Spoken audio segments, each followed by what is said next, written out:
एभ्यः यः भुङ्क्ते स्तेनः एव सः इष्टान् भोगान् हि वो देवा दास्यन्ते यज्ञभाविताः तैर्दत्तानप्रदायैभ्यो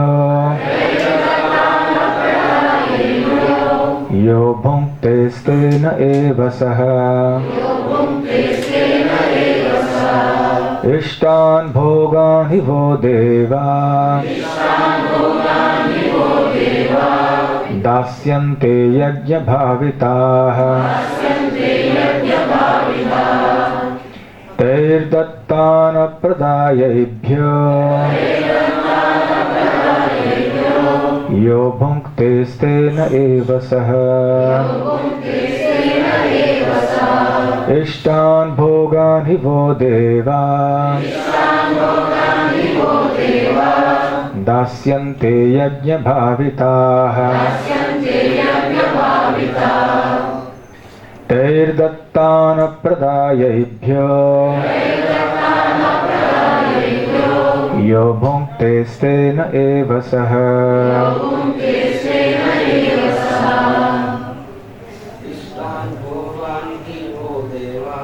इष्टान् भोगान् हि वो देवा दास्यन्ते यज्ञभाविताः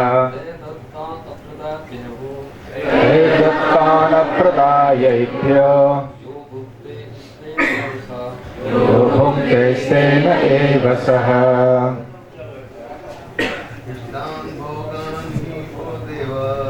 इष्टान् भोगान् हि वो देवा दास्यन्ते यज्ञभाविताः तैर्दत्तानप्रदायैभ्यो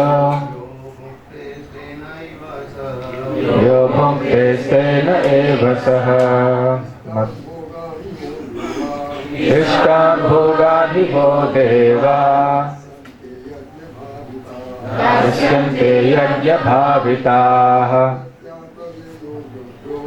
तैर्दत्तानप्रदायैभ्यो यो भुङ्क्ते स्तेन एव सः माताजी इष्टान् भोगान् हि वो देवा दास्यन्ते यज्ञभाविताः तैर्दत्तानप्रदायैभ्यो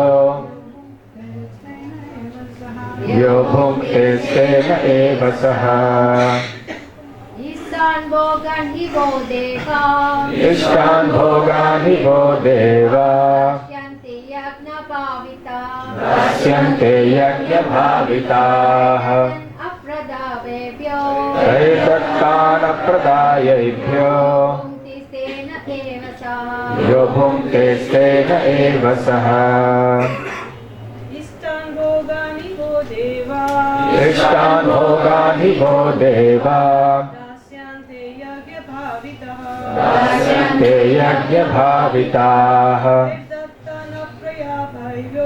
तैर्दत्तानप्रदायैभ्यो यो भुङ्क्ते स्तेन एव सः इष्टान् desired bhogan necessities of life he certainly vah unto you devaha the demigods dasyante will award yajna bhavitaha being satisfied by the performance of sacrifices taihi by them dattan things given apradaya without offering H.H.Bhakti to these demigods. Yah, he who bhunkte, enjoys, stenaha, thief, eva, certainly, saha, he. Srila Prabhupada's translation and purport. Translation. In charge of the various necessities of life, the demigods, being satisfied by the performance of yajna, sacrifice, will supply all necessities to you. But he who enjoys such gifts without offering them to the demigods in return is certainly a thief. Purport. The demigods are authorized supplying agents on behalf of the Supreme Personality of Godhead, Vishnu. Therefore, they must be satisfied by the performance of prescribed yajnas. In the Vedas, there are different kinds of yajnas prescribed for different kinds of demigods, but all are ultimately offered to the Supreme Personality of Godhead. For one who cannot understand what this Personality of Godhead is, sacrifice to the demigods is recommended. According to the different material qualities of the persons concerned, different types of yajnas are recommended in the Vedas. Worship of different demigods is also on the same basis, namely according to different qualities. For example, the meat eaters are recommended to worship the goddess Kali, the ghastly form of material nature. And before the goddess, the sacrifice of animals is recommended. But for those who are in the mode of goodness, the transcendental worship of Vishnu is recommended. But ultimately, all yajnas are meant for gradual promotion to the transcendental position. For ordinary men, at least 5 yajnas, known as Pancha Mahayajna, are necessary. One should know, however, that all the necessities of life that the human society requires are supplied by the demigod agents of the Lord. No one can manufacture anything. Take, for example, all the eatables of human society. These eatables include grains, fruits, vegetables, milk, sugar, etc. For the persons in the mode of goodness, and also eatables for the non-vegetarians like meats, none of which can be manufactured by men. Then again, take for example heat, light, water, air, etc., which are also necessities of life.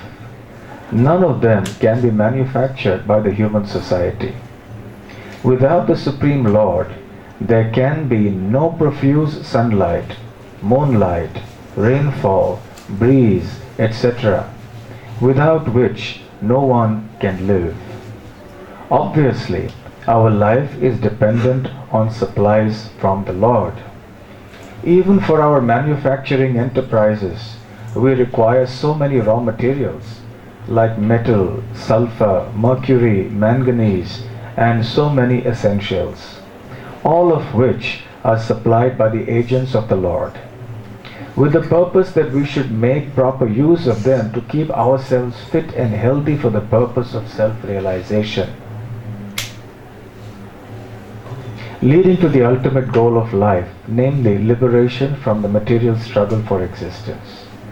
The aim of life is attained by the performance of yajnas. If we forget the purpose of human life and simply take supplies from the agents of the Lord for sense gratification and become more and more entangled in material existence, which is not the purpose of creation, certainly we become thieves. And therefore we are punished by the laws of material nature. A society of thieves can never be happy because they have no aim in life. The gross materialist thieves have no ultimate goal of life.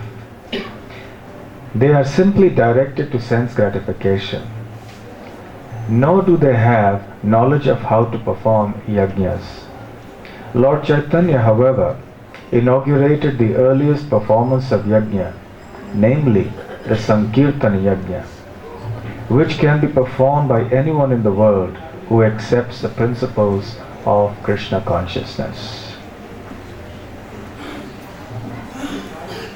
Om Ajnanatimiraandhasya Jnananjanashalakaya Chakshurunmilitam Yena Tasmai Shri Gurave Namaha.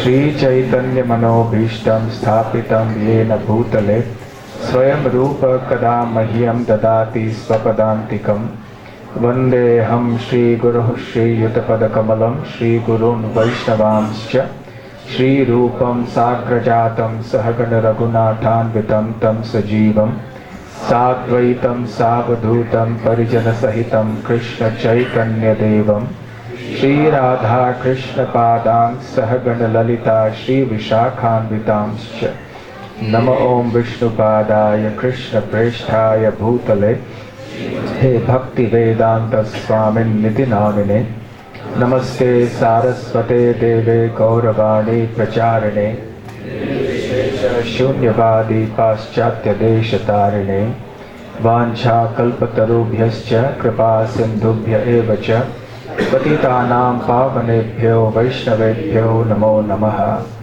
Jai Shri Krishna Chaitanya Prabhu Nityananda Shri Advaita Gadadhara Shivasadi Gaura Bhakta Vrinda. Hare Krishna Krishna Krishna Hare Hare Hare Rama Rama Rama Hare Hare. Hare Krishna.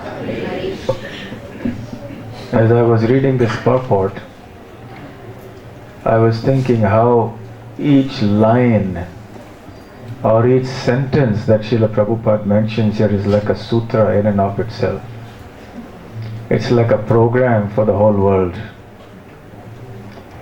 And some of these statements are quite hard-hitting, and they encapsulate a lot of wisdom in just a few words. There are many statements of this sort we've read in this purport. Let's take just a couple of them, where he says,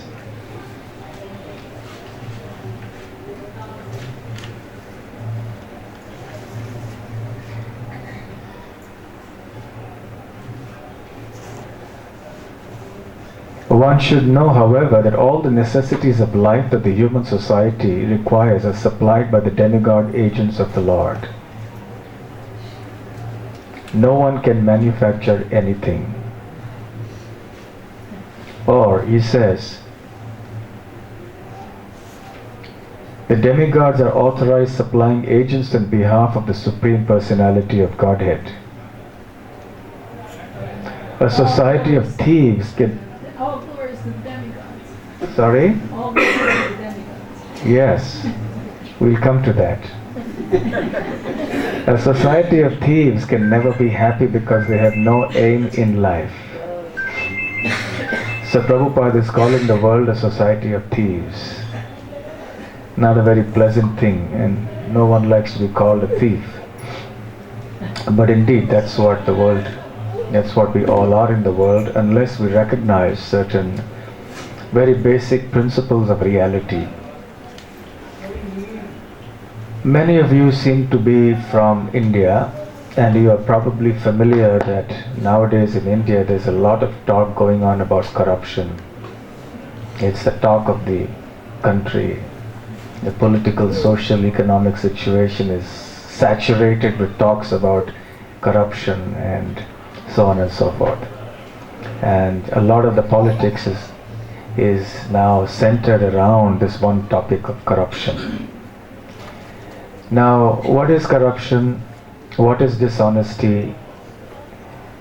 People want to follow certain kind of ethics or morality, and they believe that, say for example, violating the laws of the government is unethical, it is immoral. it is criminal and therefore punishable by the laws of the state.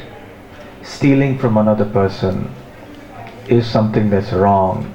We all understand that inherently, even if we are not spiritual minded, but even an ordinary materialist understands that stealing from someone his or her property is a crime. It's not good.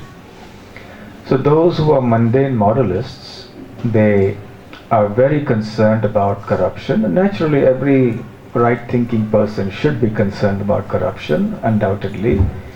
But the problem with this concern that the people in general have is that their vision or understanding of life is restricted to just the country or just a small society, and it is definitely very materialistic. They do not have any understanding of a higher reality, of a higher sense of authority, or some higher sets of laws that exist in the universe. They don't know about that. For example, there is a law that the government owns everything below 3 feet or something like that. So let's say if you buy a plot of land and you discover some treasure 10 feet below the ground, legally speaking, strictly it's not yours. Only that which is obtained within a certain depth of the land, only that belongs to you, actually speaking. Even the natural resources are supposed to belong to the country, the government, or the king, let us say. And that's even what the Vedic system says. The king is a proprietor, but the king is not an independent proprietor. He is called Deva, Naradeva, which means he is a representative of the Lord. On behalf of the Lord, he is a proprietor of everything. There was no individual proprietorship in the Vedic system. Even the proprietorship that was there of land was given, but ultimately the ownership rested with the king. So, when we talk of dishonesty or corruption, we are talking of stealing each other's property, but we don't recognize that these gifts of nature that we presume to be our property are also given by a higher force. Even the government should recognize that whatever they claim to be theirs is actually property of somebody else.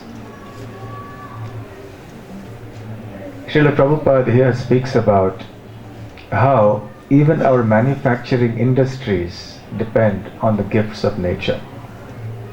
Not just what we eat and drink. The food, the vegetables, the grains, everything comes from the earth, and none of these are manufactured by us. They are given to us as gifts of nature. So we may be proud of so much of industrial development, but even the raw materials that these industries use, as Srila Prabhupada mentions in the purport, don't come from just out of the blue, from nowhere. They come from the earth. So therefore, ultimately, we are dependent on the resources supplied by nature. And who is controlling nature? So it is Krishna explains here that it is the demigods who control nature. The demigods also are not independent. They are not independent controllers of material nature, but they are representatives of the Lord. They have been given certain powers to control certain elements of nature. So one demigod is in charge of one part, another demigod in charge of another part, and so on. And together they administer the universe. So because these people who are so concerned about corruption and economic development and so on and so forth, they do not understand that even if they are honest from the mundane point of view, they don't realize that there is a higher honesty to talk about that is spoken of in this verse in the Bhagavad Gita. That these products that we speak of, that we think are free or which we may purchase from each other also, are also gifts given by the demigods. And why are we not talking of corruption in terms of not taking from the demigods what is under their charge? Is there any discussion in the society that we are taking things from nature or we are taking things from the demigods and we should pay back to the demigods? As supplying agents of the Lord, what we mean is that, let's say we have electricity which we use, that's being supplied by somebody else. Now, it doesn't come free. If we don't pay the bill, then the connection is cut and we don't get the electricity anymore. Similarly with water supply. So all the supplies and facilities that we get are supplied by someone, and if we don't pay our bills or taxes in relation to that, then that supply is cut. Similarly, in the world outside, we enjoy so many facilities. We enjoy roads. Good roads or bad roads is another matter, but we have some facility. There's a police force, whether it acts or not is also another question, but it's there. And there's many other facilities. There's buses, there's street lights, and there's millions and millions of facilities that the government is supposed to provide to the public, to the citizens. And therefore the citizens, in lieu of the facilities they enjoy, pay some taxes to the government. So every individual who earns income is supposed to pay some income tax. On goods that you produce in your factory, you pay some kind of tax. And nowadays, even when you go on the highways and expressways, you are stopped to pay some toll tax. You have to pay 50 rupees or 100 rupees to be able to use that expressway or the highway. So in our day-to-day life, we see that we pay for all the facilities we use, and if we don't pay, then you can't use them. So if things are provided, if facilities are provided to us, we understand someone is providing the facilities, and if you don't recognize that and recompense that supplier, then you don't get to use that. So why don't we extend the logic beyond this planet and understand that all the gifts of nature are also being supplied by some agents? The sunlight is supplied by an agent. The water is being supplied by an agent. The oxygen in the air is supplied by an agent. Everything in nature is being supplied by someone. But we exploit them and we use them without any permission from the suppliers. We don't even go and ask them permission. Can I use? What to speak of paying them tax? We don't even ask them, can I please use your property? We don't do that. So therefore, we are thieves. Stena eva saha. Stena means thief. Because we are using something that is under somebody's charge, even though that person may not be the ultimate proprietor, but it's under his charge. And we are using that property without compensating that person, without even recognizing that that this person is providing us all these things. Therefore, we are called thieves. So this is the point Krishna is making here.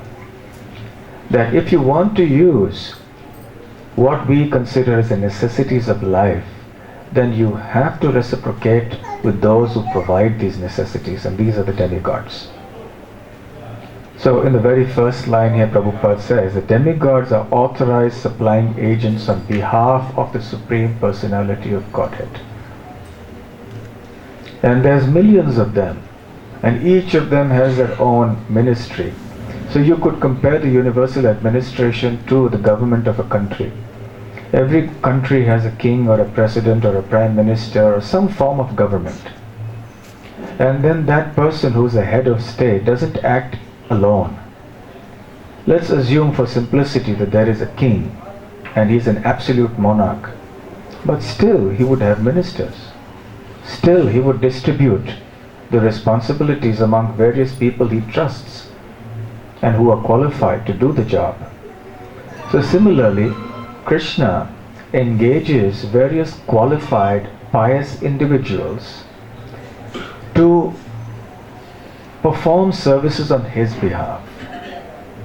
So now the question arises, is Krishna not competent enough or capable enough to do these all by himself? A king, being a human being, may not have the capacity to do that. He may need ministers, but does God need a minister? Does God need all these agents who are there who will take care of sunlight and water and heat and so on?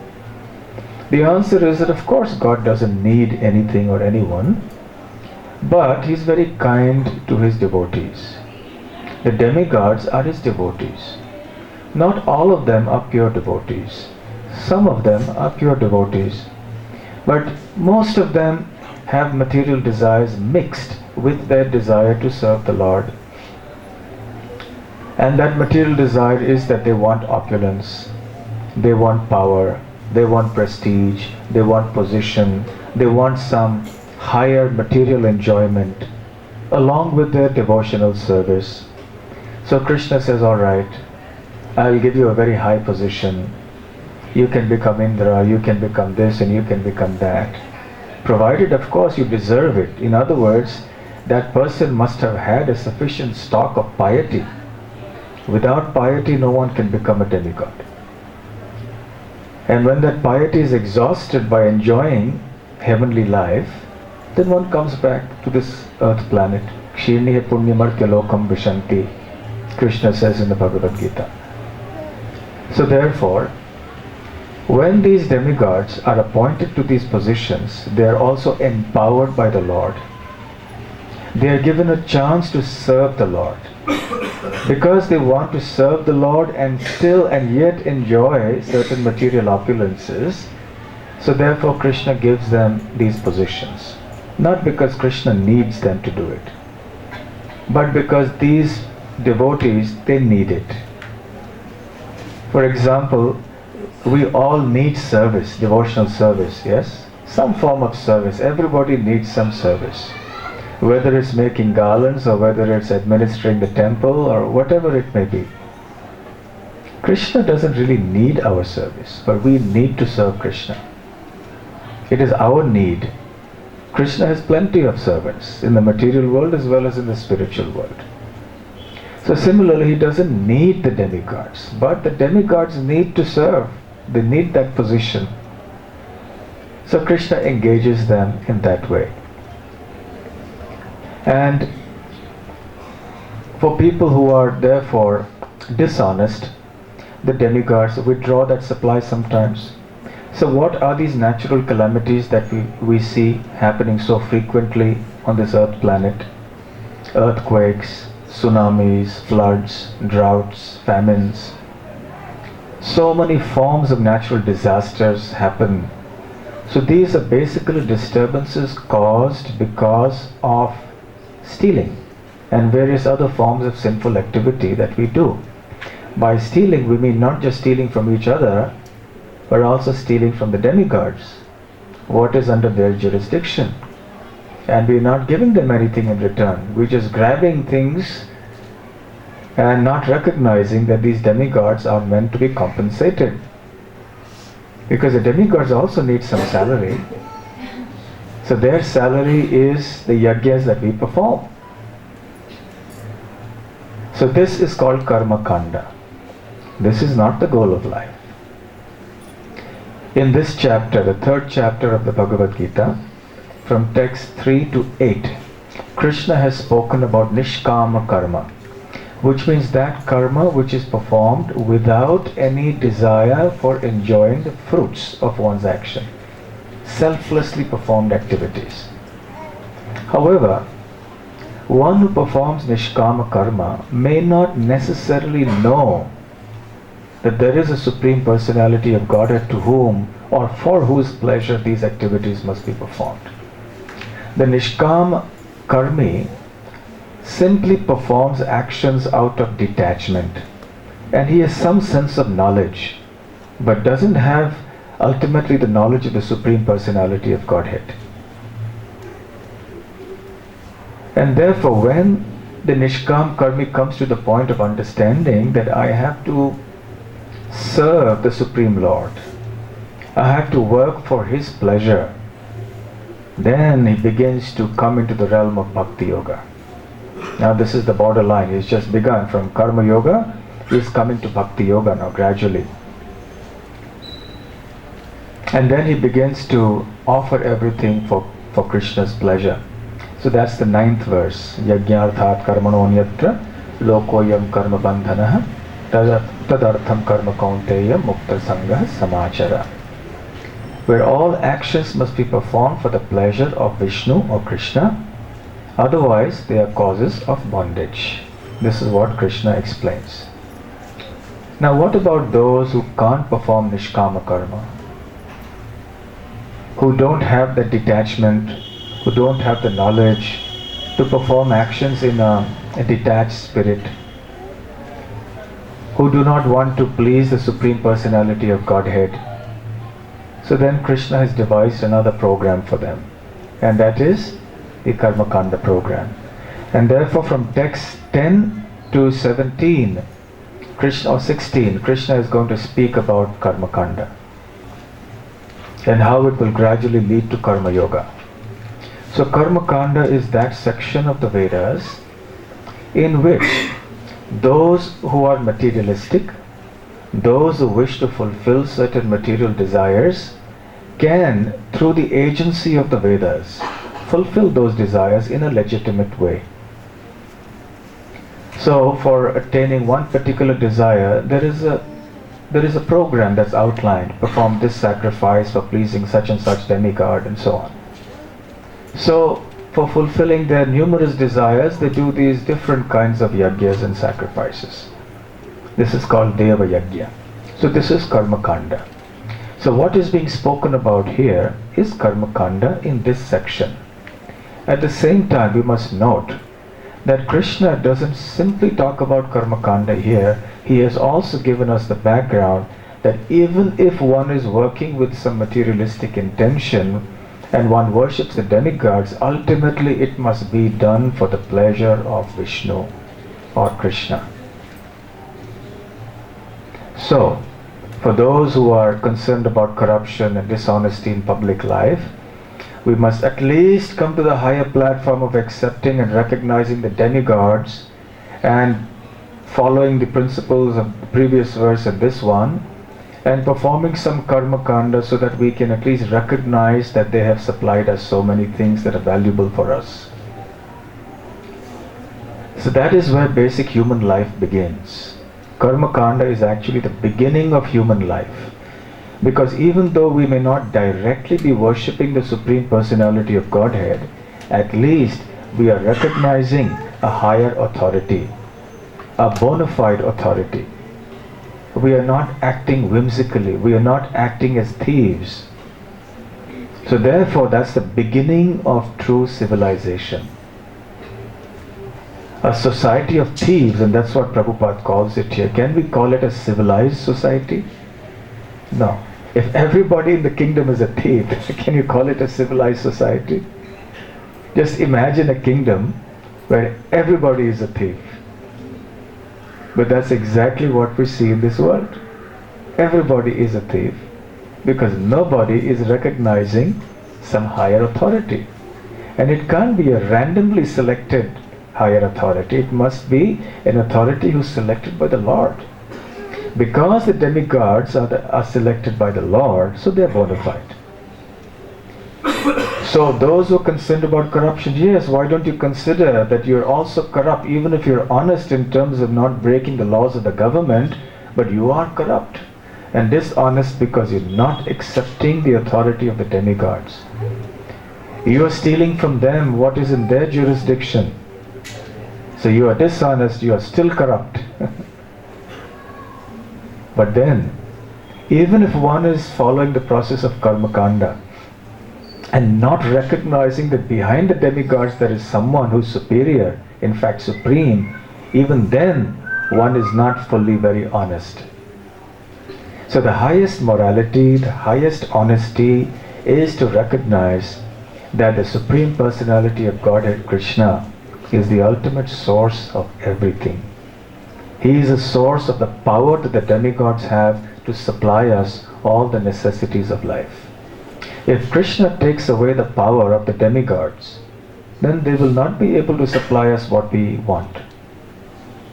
Just as a king can take away a minister's powers, he can remove him from the post and appoint someone else. Similarly, Krishna can remove a demigod from his position and appoint someone else. So the ultimate morality, therefore, is to recognize that everything that we enjoy in life, the supplies of nature and so on, are all being provided by Krishna. So this is the highest morality, and if someone wants to be really free from corruption and dishonesty, then he or she should take up the path of Krishna consciousness. Because it is only in Krishna consciousness that we recognize Krishna as a supreme proprietor. And then we perform activities only for his pleasure. Again, when I was reading this purport, I was reminded of the prayers of Queen Kunti in the 8th chapter of the 1st canto of the Srimad Bhagavatam. In one of the prayers, Queen Kunti prays. These are very touching prayers, very feelingly offered by Queen Kunti, such a great devotee, the mother of the Pandavas.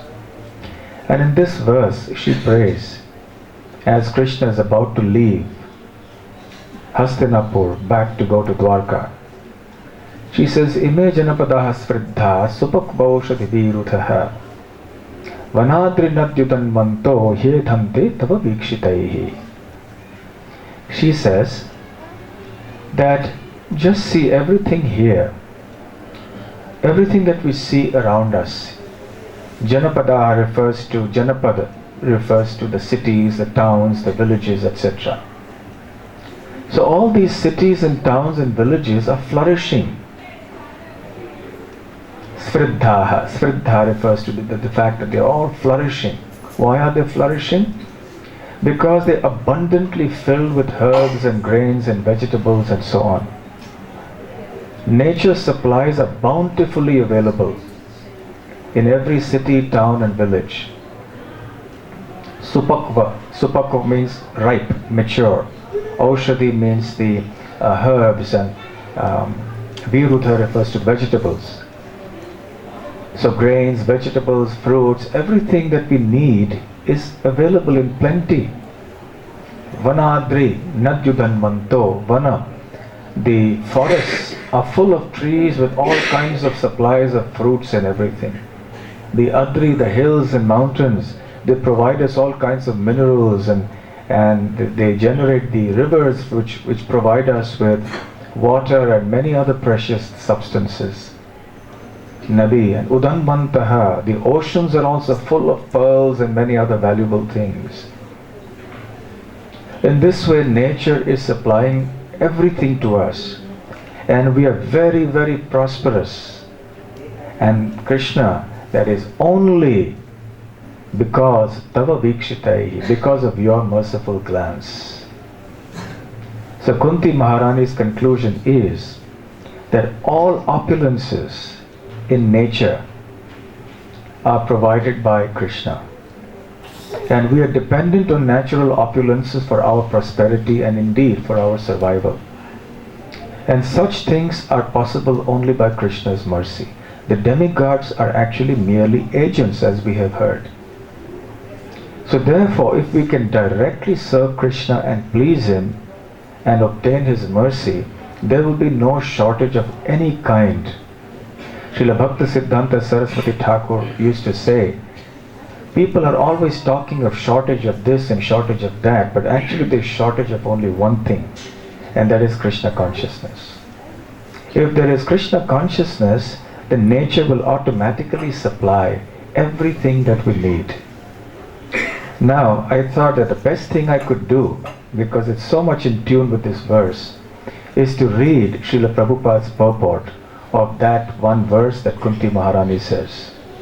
And again, each line of that purport is a very powerful statement.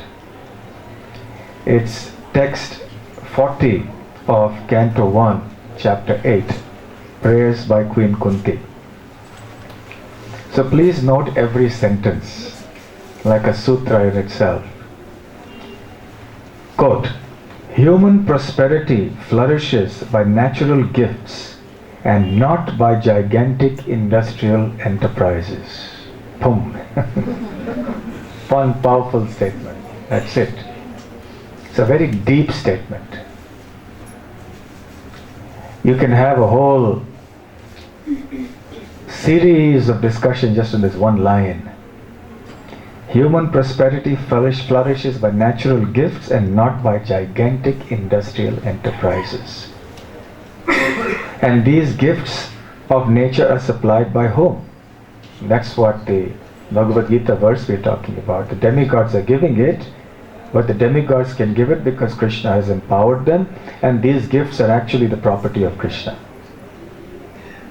So we'll continue the purport. Next sutra. The gigantic industrial enterprises are products of a godless civilization. And they cause the destruction of the noble aims of human life.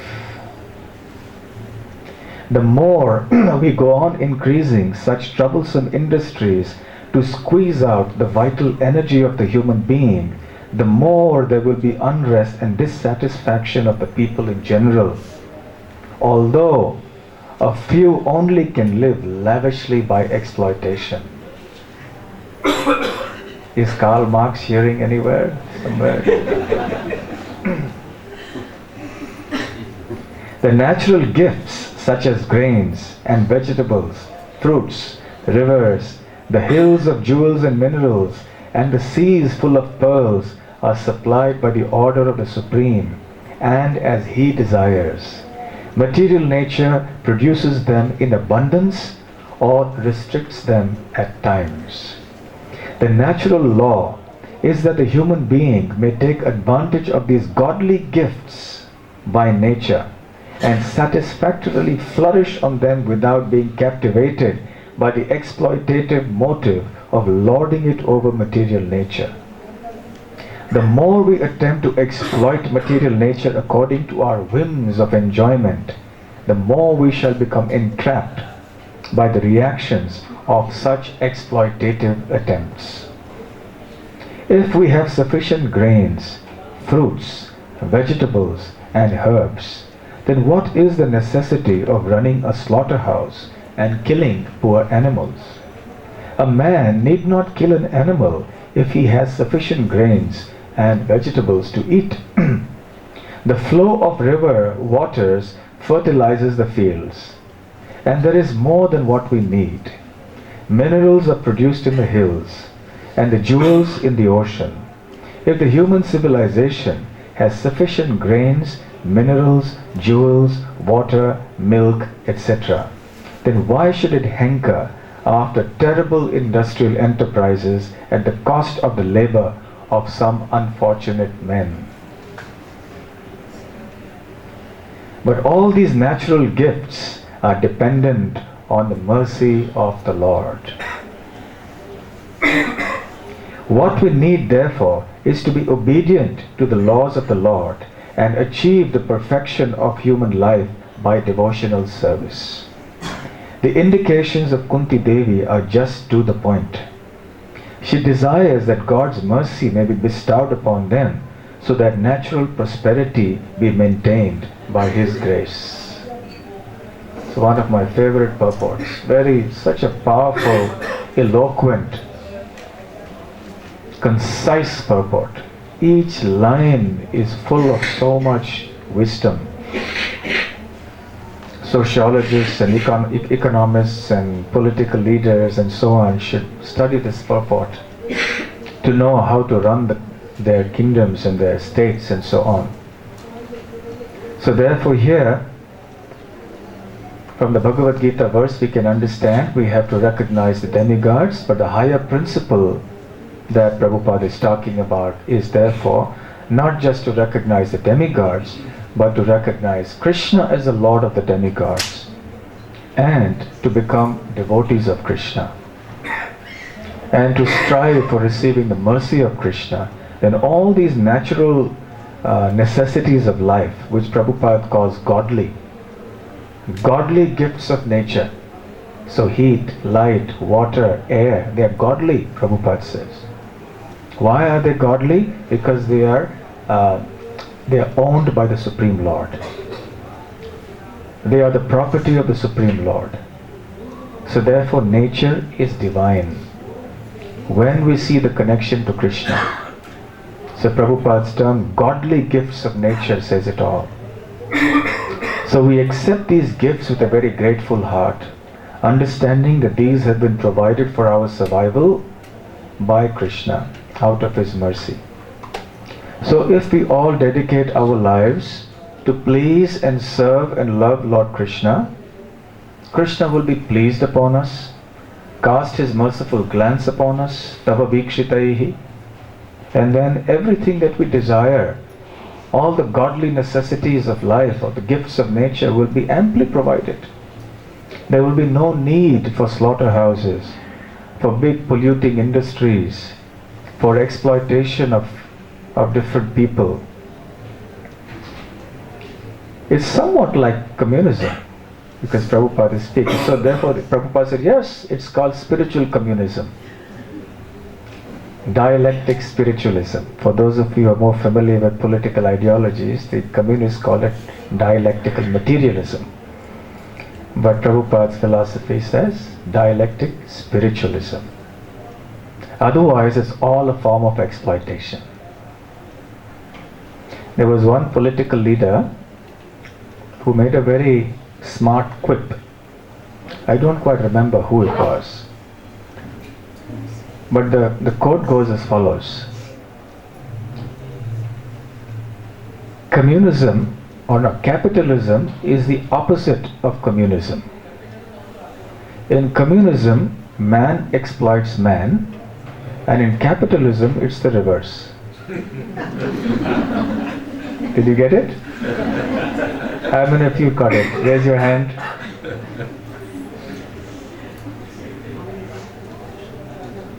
Capitalism is the opposite of communism.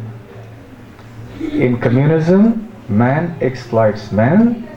In capitalism, it is the opposite. That means man exploits man. So whether it's this ism or that ism, Prabhupada said many times, all these isms are simply different forms of exploitation. So long as we don't surrender to Krishna and become His pure devotees and depend on the mercy of Krishna, we will always be exploitative. We may devise different social and political and economic arrangements and call them by different big names and isms, but they're basically just the same thing. Different forms of the same thing. Different forms of ignorance. Different forms of exploitation. Real peace and freedom from exploitation comes when we recognize the genuine authorities in our life. That is ultimately Krishna. Hare Krishna. 6:30. So do we have any questions or comments?